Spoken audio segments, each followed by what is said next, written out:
La plupart des composants sont maintenant installés dans le PC. Avant de mettre la carte graphique, concentrez-vous sur la connectique en façade, les ports USB, le bouton d'alimentation ou encore la diode d'activité. Il va falloir les connecter à votre carte mère. Alors ça, quel que soit le boîtier, quelle que soit la carte mère, c'est exactement la même chose pour tout le monde. C'est standard. Je m'explique.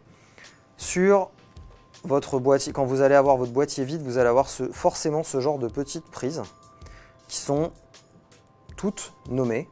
Power Switch, Power LED+, Power LED-, HDD LED, Reset Switch. Tout dépend combien est-ce que vous aurez par exemple de LED, etc. sur le boîtier. Mais vous aurez obligatoirement un Power Switch et un Reset Switch.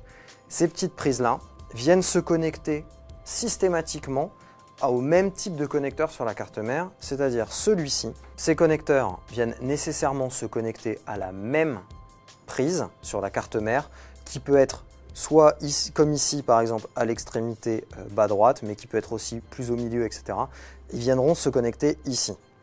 Pour être sûr de ne pas faire de mauvais montage, le mieux c'est quand même de regarder le manuel de votre carte mère. Et petite astuce, pour éviter les problèmes de phase, parce qu'il y a quand même de la polarité, plus-moins, je vous conseille d'insérer vos fiches systématiquement avec la nomenclature vers le bas du boîtier. Comme ça, au moins, vous êtes sûr que tous les plus et tous les moins sont du même côté.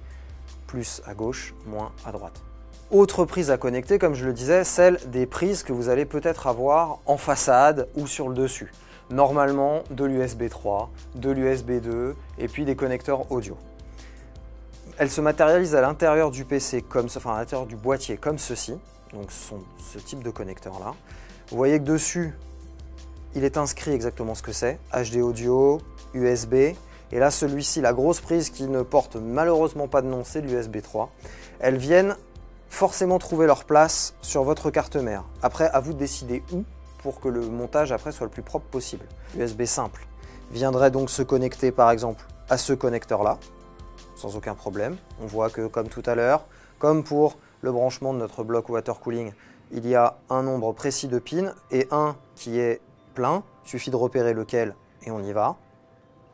Et pour la partie audio, pareil, on voit qu'il y a des connecteurs qui sont pleins dont un vide. Il suffit de repérer où est le connecteur qui a priori sera vide et force est de constater que chez nous, on sera plus ici que là.